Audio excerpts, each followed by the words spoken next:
Welcome to the Nairobi Health Show, everybody. I'm here with Michael Ockrim, the mighty oak. Michael, thanks for coming on the show. Thank you for having me. I'm very excited to be here with you. I'm so excited to have you turn us acorns into oaks. I think it's going to be awesome. That's what you do, right? Exactly what we do. I love it. You've picked up the lingo and everything. Fantastic. Well, let me read your bio to those that have not heard of you. Michael, and Michael, am I saying it correctly? Ockrim? Do you say Ockrim? How do you pronounce your last name? Ockrim. Yeah, you got it. Ockrim. Mike Ockrim. Yes, sir. Mike Ockrim of Mighty Oak Athletics is a certified coach and culinary expert who teaches us a concept called the circles of life, among many others. His book, Death Resistant, is fantastic. I read it before the show, and I just think it's a fantastic, easy read with a lot of great principles based on the latest in nutritional and fitness science. And I'd love to talk to you about that, Michael, of course, while you're on the show. It's an excellent guide, and I highly recommend it. And what I like about it is Michael takes difficult concepts and turns them into common sense, practical ideas in a really great way. So we're going to talk about becoming death resistant. We're going to talk about his circles concept. And Michael will also talk about anything else that you want to talk about. I know you have other books, you have other offerings, so we'll go whatever direction you want. But first of all, thanks for coming on the show. And where do you want to start? I'd like to start. So you and I were talking a little bit before we started about just your journey into all of this and how you engage with your clients and things. And I was just curious. So what do you find is the biggest health challenge for most of your listeners and for most of your clients when they're reaching out to you for these consultations? Is there a certain theme that you're finding common among them? Yeah, for sure. And far and away, number one is weight loss. Okay. And that would be the number one thing I'm asked about. Is weight loss. And in general, where do you find that they're having trouble? What about weight loss is perplexing to them? Well, first of all, many of our listeners are between the ages of 35 and 65, the vast majority. We have some younger, some older, of course, but 35 to 65 years old. And so I would say a very, very common theme is a woman who has had children, put on baby weight, and really found it tough after the lifestyle changes of motherhood, right? To get back to her college weight. And I think that many, many women tell me that story. And sometimes, there's various iterations of that story, but I do hear that one quite a bit. And sometimes it's a combination of motherhood being all encompassing so that their whole routine, they might've been athletic, maybe even a college athlete, but then motherhood is so consuming that although in their heart, they still were an athlete, they weren't able to hit the gym like they wanted to. And then their diet changed as they raised a family and all those things. And so that's number one. And then another is contraindications with supplements, concerns about supplements. That one's a really interesting one because many, many times people start making health changes. Almost all health changes, Michael, and I don't know if you've noticed this in your health practice, but I've noticed that almost all health practices are negative before they're positive. Everything from hitting the gym when you're out of shape, you're going to be sore and uncomfortable for a while, to even filling in nutritional deficiencies, starting to take a multivitamin, you might have constipation or diarrhea or some kind of a problem. And same as positive health, nutritional changes. And so that one comes up a fair amount as well. Someone says, hey, I came to you guys. I love your products. I love your teaching. I started doing it, but 3 days in, I am fill in the blank, have constipation, have the runs. My stool color has changed, whatever. And that one is really, really tough because we don't want to give medical advice. We don't want to guide someone wrong. We don't want to make a mistake. But I would say 95% of the time, it's this concept of positive changes create negative effects before they create positive effects in health. I like that. That's a good way to put that because it's very true. Yes. Yeah, it's interesting. I mean, there's a lot to unpack there. I think the motherhood story that really resonates with me, I've been on this journey for about 30 years. And that was one of the hiccups in my journey was my wife got pregnant with our first child, and we just saw that as a license to like eat, drink, and be merry, right? It was, hey, we're putting on baby weight. And we came out of that, and my wife had put on weight, and I put on almost 40 pounds. And I said, man, this is not who I want to be. And so that was a big inflection point for me, where I made some big health changes and really took a bigger look at what is health versus just exercising or just eating certain ways. What's the whole outlook? So yeah, there's a lot to unpack there, but it's also interesting when you talk about how sometimes we take that half step back before we start to move forward, because a lot of people, that's where they get discouraged, right? Where maybe they're going to stop drinking coffee or stop with the alcohol or start working out or do those things. And you're right, they have this intense soreness in their legs and they're like, oh, I just don't think I can go on and keep doing this. And when you break through that point, that's where the great things happen. So yeah, it's interesting to hear that that's a common theme, because I can absolutely see why that would be. Yeah, and it's especially frustrating for people who have attempted multiple times. So that's the other corollary theme to it is, look, I'm 50 years old now. I had my children 20 years ago, 25 years ago. I'm 50 years old. I'm 40 pounds overweight. What do? I really, and many times, Michael, what's frustrating is these people are doing a lot of the right things. These are not the people that I'm talking about that I'm personally coaching are often well-educated in nutrition and fitness and health. And oftentimes they're really discouraged because they'll do the right things for a period of time that seems like it should be long enough to generate the results. And luckily, one of the cool things we have going on right now is I think we have a really great private Facebook group. And I think that really helps because the stories are kind of 50-50. So we have people in the group that are so excited. They're like, I've lost 13 pounds in the last 2 weeks. And we need to hear those stories. And it's either motivating or discouraging. But for the women who aren't losing the weight, right, at least they can see that it's possible, right? So they carry on. So we see those great success stories, and we try to share those as much as possible, while not like rubbing it in someone's face who's really struggling, right? So we try to keep it real. We don't want it to be like, hey, if you follow us, angels will come out and sing, everything will be peachy, the weight will drop off like, butter off a hot knife, and it'll all be perfect. And so it's a fine line of pitching and selling this lifestyle and these supplements and this strategy, and with the promise that it will work, while understanding that some people's story is going to be really strange. And Michael, I don't know about you and your coaching, I've seen some really strange ones. I've seen people follow great practices for 90 days, for example, and not lose a pound. And that can be really, really frustrating for people. And sometimes they get mad at me, my company, my products, and think, well, that just doesn't work. And so I'm moving on to something else. And my fear is they just move on to something else and have the same problem if they just stick with something for long enough. And so, but that's hard. I get it. I'm not pointing fingers at anyone. That can be super frustrating to make serious changes in your life.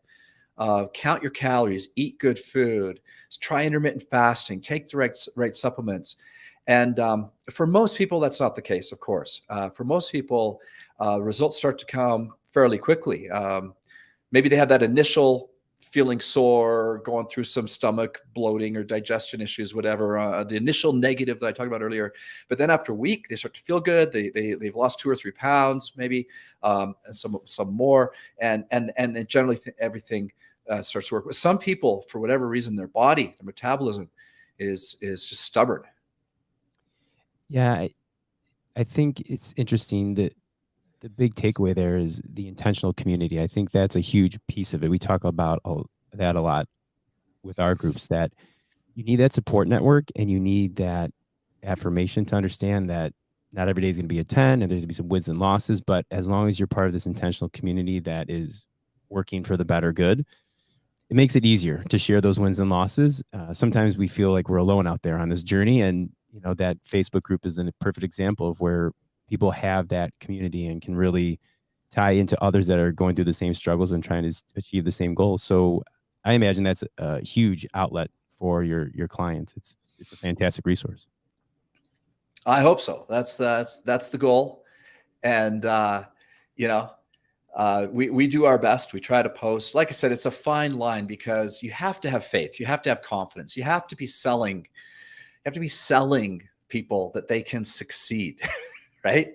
Absolutely. But you can't oversell, and you got to realize everyone's different. But sooner or later, my kind of belief is that if they follow the correct principles, that even if their body doesn't get where they want it in the time frame they want it to, they start to feel better. They start to become more okay with the process, less focused on the results. Let the results come when they will.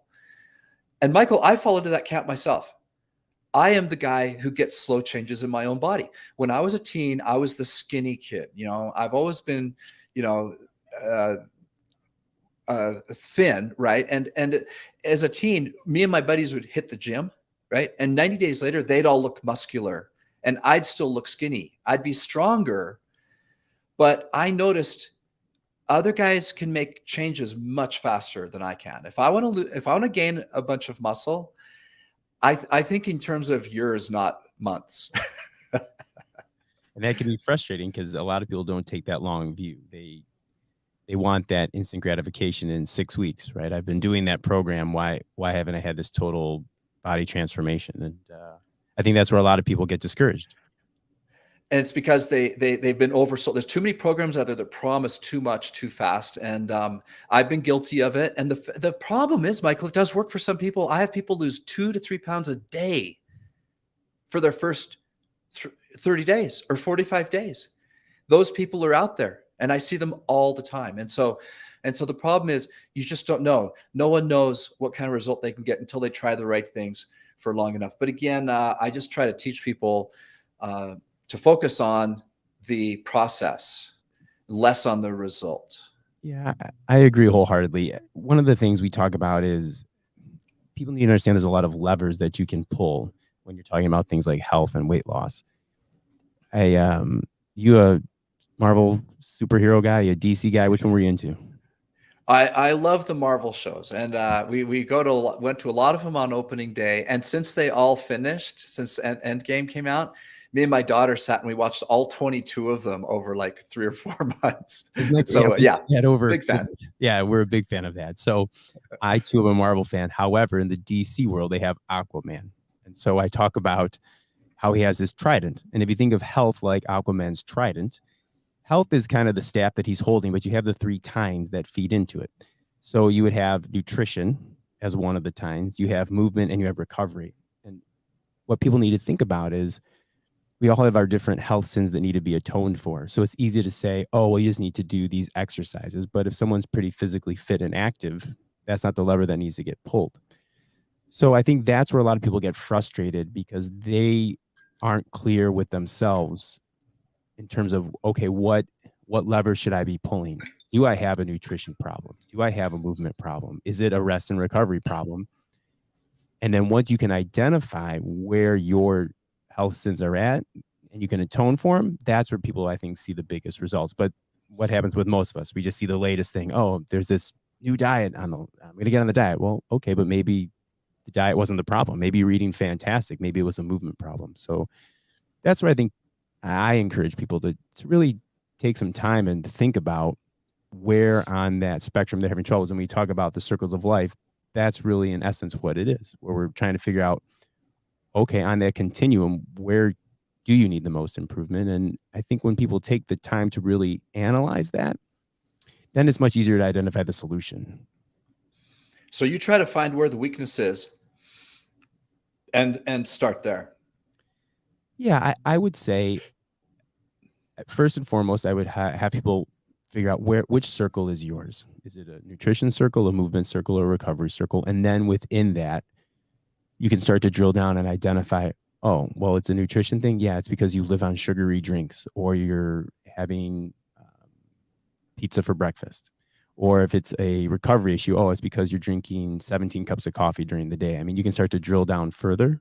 But I think really people have to understand at a higher level, what is it that's keeping them back? And in general, so, I mean, some people, the Venn diagram crosses over all three. They're struggling in all areas, or maybe two areas. But for most people, honing in on one generally helps to give them a reset and push them in the right direction. Do you have kind of a questionnaire that you go through with people that's based on those three circles that helps to determine where the problems are? Or how do you help someone determine where the opportunity lies for them? I do. I'd say in general, if you just ask basic questions of people, they'll start to tell you everything you need to know. Just certain things like, how often do you walk? Where do you walk? And you can tell right from their answer, is that a foreign question, right? Like, walk, I don't walk at all. I mean, I walk to my car, I walk back. Or, if they're, I hike every day out in the woods. Okay, so they're getting a lot of movement. How many pillows do you need to fall asleep at night? Oh, I need 4 pillows, one for my leg, one for my back. Oh, well, okay, this is a mobility issue. This person doesn't have good mobility. We need to work on those types of things. So there absolutely are questions.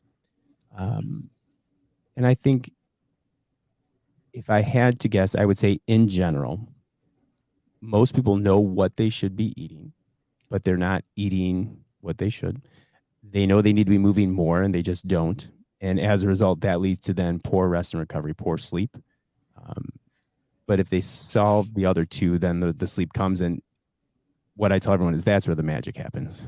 Getting a sound night of sleep, night after night consistently, that's going to do more for your health than anything else. But you have to be doing the other things in order to obtain that.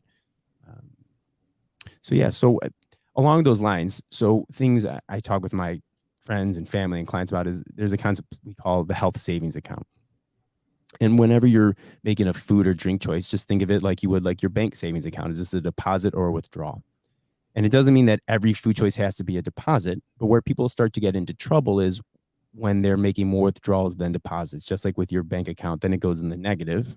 And when that ledger's in the negative, that's when you start to have all those health problems. That's where all of a sudden now you're not sleeping well, you have achy joints, you're irritable, your brain is foggy, you can't function properly. It's because you just made too many withdrawals and not enough deposits. And so if you're living a life that's consistently making those healthy deposits into that account, you can make withdrawals all the time, just like with a checking account.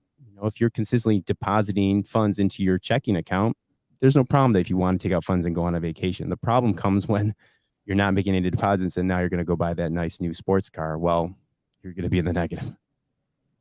It's an interesting way of thinking. There's a lot of all or nothing thinking in health. And a lot of people don't really believe what you just said. For example, they can have a great day of health, but if they have a dessert or a chocolate bar or ice cream, they think that ruins it. Yeah, it's interesting because I can tell you firsthand, nothing could be further from the truth. I think the problem is that people aren't taking the time to be mindful of what they're doing, and they don't realize that their ledger's not in balance. And so they do have that one piece of pie, but it's, well, yeah, because you've had that on top of donuts and coffees and cakes and pizzas and chicken wings and beers and all these things throughout the course of the week. Yeah, now you feel terrible for having that piece of pie, but had you had broccoli and healthy soups and all the things we know to eat, yeah, have a piece of pie. Put some ice cream on it and whipped cream and enjoy it and make it wonderful. And that's okay. You're absolutely right. Okay, so your book, Death Resistant, you sent me a copy of that. I loved it. People send me books all the time. I got to be honest. I don't read most of them. I'll scan them, but I've got plenty to read. And but I opened your book up. It was a PDF. So first of all, that made it a lot easier. And I started, and I didn't stop. It was, Michael, you've done a phenomenal job with it. And so first of all, is that a freebie? Do you give that away to people, or is it for sale on Amazon? Or tell me about Death Resistant. So Death Resistant is available through all the channels as a paperback and a PDF. But I would be willing to work with your listeners and your fans. What we can do is I've already set up a landing page for you, and I can add on to there where I would be happy to give them the Death Resistant ebook for free, because I went into this similar to what you had shared when we were talking off screen, is that this is a labor of love for us. It's a business and you're making money, and I'm doing the same, but at the end of the day, I'm doing it because I love it and want to share the good news. And if I can share that, nothing would make me happier. So I would love for your listeners and fans and clients to get their hands on it. And I'd be happy to send it out. And I appreciate you saying those nice things. What's nice about it is that I wrote it in a way that it was accessible for the majority of people. What I've done in my 30 years is I've kind of curated some of that information for people and distilled it down into the essence of what they need to know in a way that's accessible. I wrote it intentionally at an 8th grade reading level. I thought, like, do you remember there used to be newspapers, right? So I used to read the USA Today, where I liked that because it wasn't this highfalutin paper. It spelled things out in a way I could understand, and it was simple. And I thought, that's what I think scares a lot of people away in our industry. Too often it's all this science and jargon. And while that's important to be evidence-based in your facts, people don't want to read the science and the jargon. They want me to read it and distill it down for them and say, okay, based on best practices, here's what we see. And here's some actionable things that you can do to improve your health. Fantastic. One of the things we talk about is for people to develop a personal movement plan. Let's talk about that for a minute. That is one of the areas that many, many people struggle with. Either they used to be healthy, like I said, they maybe were a high school or college athlete, or at least they ran or they did 5Ks, they did something in the past, and sometimes not. There's also the crowd that hated gym class, and since they were a little girl, little boy, they never considered themselves an athlete to this day. But now they're getting older, and they're seeing that they don't want to be an elderly person in a wheelchair. They're starting to realize, oh my gosh, this is not just about having fun in gym class or not. This is about quality of life, and so either way, whether they've never had a good plan or had a plan, but maybe, they can't go back and play college basketball anymore, or whatever the case might be. A lot of people struggle with that. So for middle-aged people and up, I guess, how do you have some advice based on your experience of developing a personal movement plan for someone who hasn't had one in some time? Absolutely. And I don't know how many take this in audio versus visual, but rest assured, I am firmly planted in middle age with many of your listeners. So it's not like I'm some young gun out here trying to tell you what to do. Believe me, I have 4 children. I work, I'm busy, and we all have challenges in life. And what I've found is that, again, keep it simple. The human body moves in one of 2 ways. It's either pushing or pulling. That's it. So give me a few examples, Dave. So what are some upper body pull and push movements you might do throughout the day? You talking about in just daily day-to-day activities or in exercise? Either or. Well, my workout this morning was on the rowing machine, so a lot of pulling. There you go. So that's all pulling, right? And so that's a classic case of where you're pulling with your upper body, and that's going to be useful to help you open doors, pick things up from the ground, pick up the laundry basket, that kind of stuff. So for pulling, think of, like you're saying, you can do a rowing machine. You can do some form of pull-ups or assisted pull-ups or rows where you're laying down on the ground, pulling yourself up onto something. And I think people should think in terms of relative strength. That's what I always try to point out, is that you don't need to lift hundreds and hundreds of pounds. It needs to be relative to your body size. So, you should be able to pull yourself up onto something, and that's a life skill. Now, I understand for someone who's deconditioned, it might take some time to get there.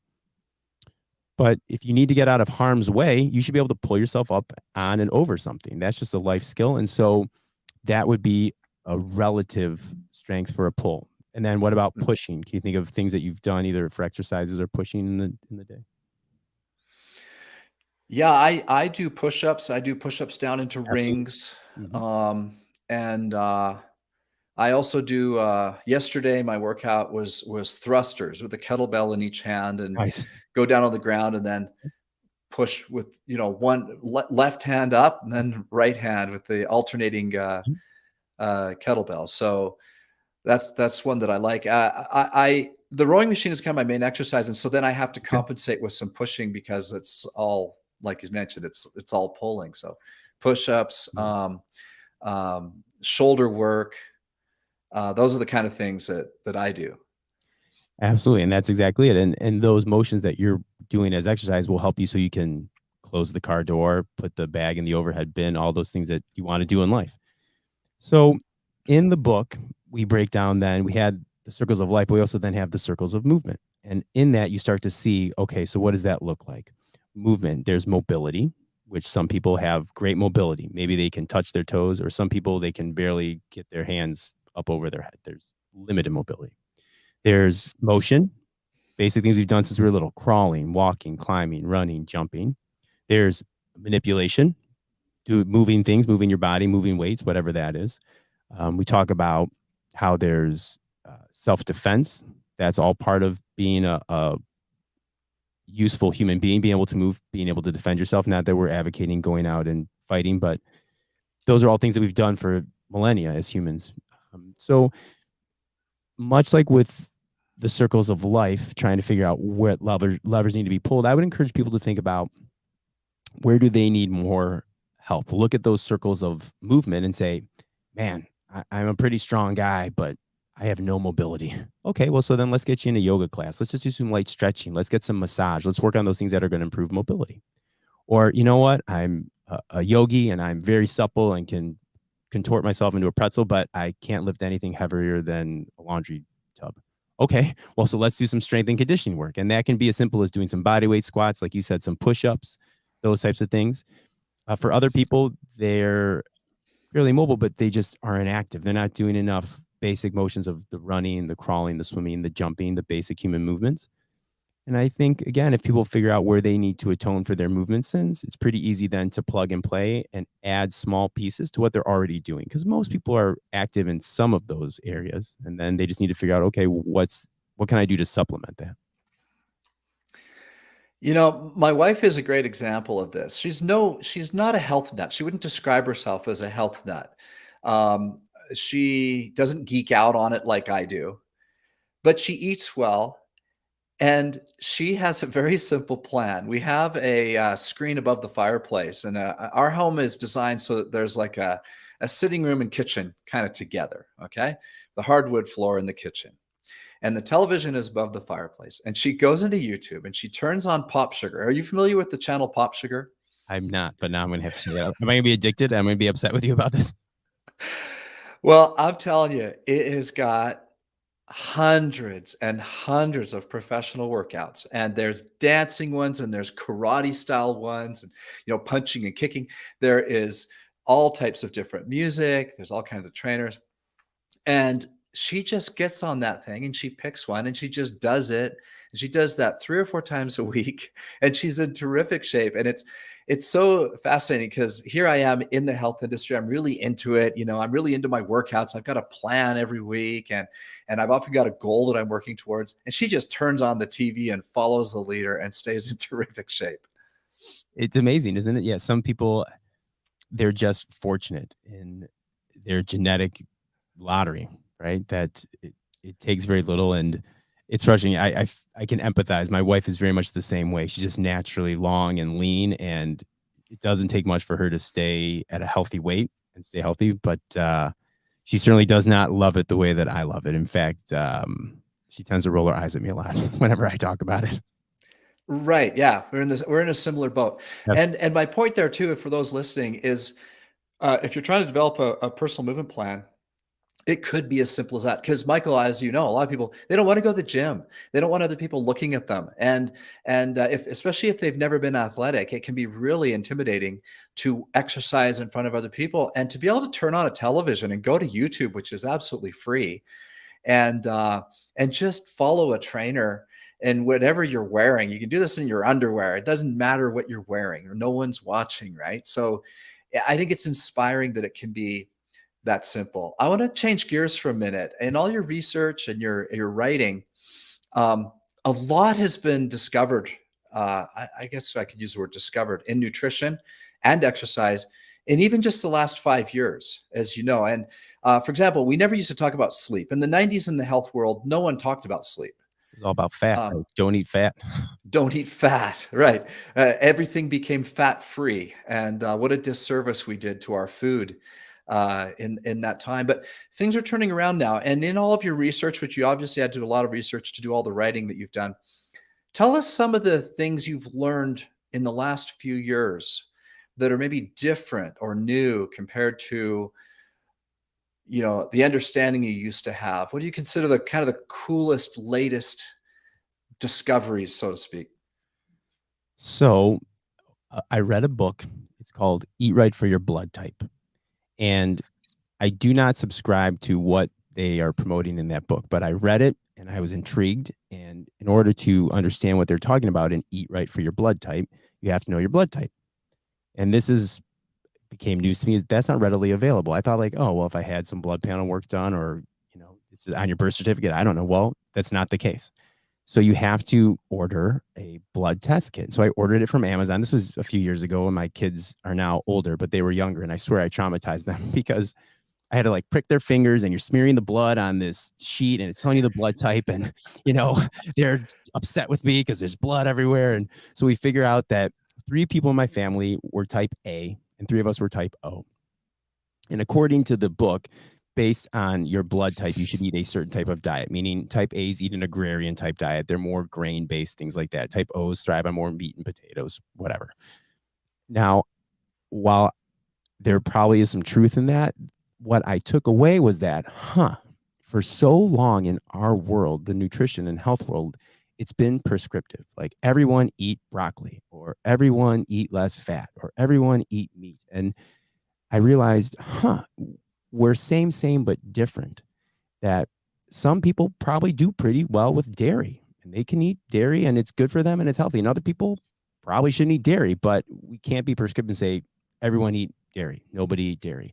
Everyone eat meat, nobody eat meat. And so that book did a great job at opening my eyes to understand that there has to be some gray area in there, and you have to understand who you're working with and what's right for them, and they have to figure that out. And you can guide them and point them in the direction of things that appear to be the right answer, but they then have to do a little bit of self-discovery and realize, hey, cruciferous vegetables just make me feel terrible. I don't like broccoli and cabbage and Brussels sprouts. I just feel awful. Okay, well, that doesn't mean broccoli's good or bad. It just isn't great for you. Let's try carrots. Let's try root vegetables. So that was something interesting that I picked up not that long ago that really shifted my mindset. Interesting. I love that. And so what type of testing do you do with your clients, or what direction do you point them in to figure out that? I mean, I throw that in the realm of biohacking, right? And so how far down that wormhole of biohacking do you go with your clients? So in general, what I like to do with a lot of people, and again, this is another thing that I made free available to your listeners and your fans and your clients, is I do what's called 13 pounds in 30 days. And it sounds like it's a gimmicky diet, but it's really about a reset. And what we do in there is we start to strip out a lot of things. We start to say, well, you're only going to drink water. Let's strip out the caffeine and the alcohol and the sugary drinks. We're only going to eat certain foods at certain times. Let's fast in the morning. Let's wake up and not rush to get to the breakfast table. And let's maybe just start our day after we've been up for a couple hours with some fruits and vegetables. Start light, see how that sets, see how that feels. And what we're doing in that process is you're making people more mindful of what they're doing, because a lot of times we're on autopilot. We just wake up and we drink coffee and we're having the bagel, and we just go through our day, and it's 12 o'clock at work and now it's time to go have my sandwich, and we're just not mindful of what we're doing. And I think in doing that, it helps them to identify, I didn't need to eat first thing in the morning. I really wasn't hungry, and I didn't need to eat until 10 a.m. I was just shoving food in my mouth because, I was up. Or conversely, they might find, man, I did not function well. I need to eat first thing in the morning. I need that. But I did great on fruits and vegetables. When I eat the bagel with cream cheese and the salmon on it, it's too heavy. And so that's where I encourage people to reset, be mindful. Let's strip some things out in order to add things back in a way that we're more cognizant of how they're affecting us. And in doing that, I find that's where people are able to make sustainable change, because it's easy to say, just don't eat grains. Well, okay, if we don't eat breads, grains, or pastas for 6 weeks, you're going to lose weight, but that's not sustainable. Who wants to live a life without breads, grains, or pastas? I mean, that's no fun, right? Right. And that's an ebook, the 13 it pound. Is. Absolutely. Yeah. And I will make that available absolutely to your listeners. Yeah. 13 pounds in 30 days. Well, fantastic. Well, with that, I mean, I'd love to have people read both of those books, Death Resistant and the 13-pound ebook. You're going to provide us a link, like you mentioned. And so let's just point people to there. But before I let you go, Michael, and you've given us lots of great tips and ideas and things to think about. Closing thoughts. Is there anything that we haven't talked about that you'd like to share, or other epiphanies that you think would be good to leave our audience with? Absolutely. So here's what I would encourage everyone to try and do for the next 30 days.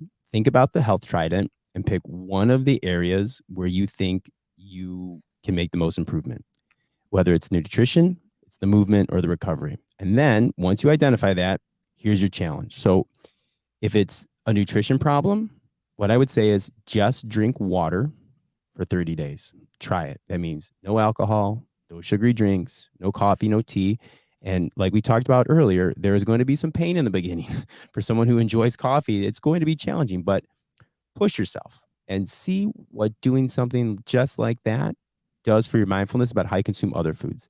If it's a movement problem, if you find you just go from bed to chair to car to office and then reverse that process, commit to taking a 20-minute walk every day.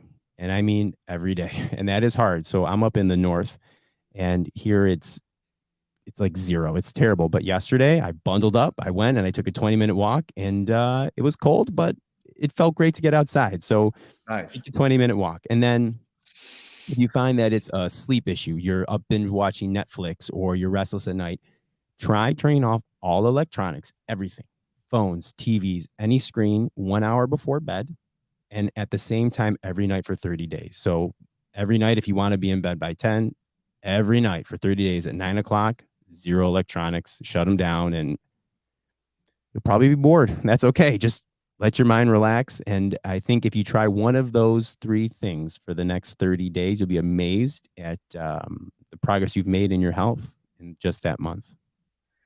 Okay, say the 3 things one more time. All right. So if it's nutrition based, all we're going to drink is water for 30 days. That's it. Okay. Just water. If it's movement based, you're going to take a walk every day for 20 minutes.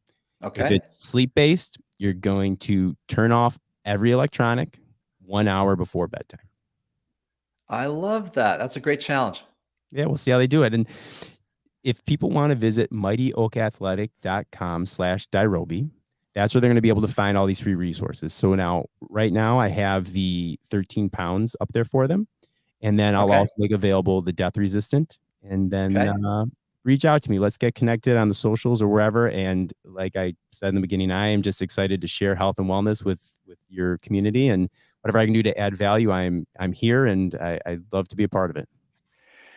Well, thank you so much, Michael. And for all of our guests, we send a $100 gift certificate to our store. So go ahead and buy yourself some Dirobi supplements and check those out as well. Yeah, I was eyeing a few that I want. The multivitamin. Absolutely. You did a great job at introducing it. And the turmeric with the curcumin and the high percentage that it has, you put it up against the top ones. And yeah, you had this whole, it was about the curcumin levels in your blood, more or less, right?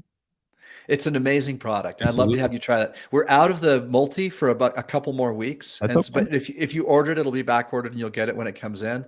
We have sold so many of those, we can't keep up. And hopefully the next order we get in, we'll be able to keep it in stock. So that's a very popular product right now. But absolutely, I think you'll love those products. So we'll send you that. And this will actually publish on the podcast platforms in about 4 to 5 weeks. And at that time, we'll share the link and everything else for those who haven't watched this live or on YouTube or whatever. So Michael, thanks again for coming on the show. It's been really good. Thank you so much for having me. I really appreciate it. Thanks again. And for those of you listening, this is Dave Sherwin wishing you health and success.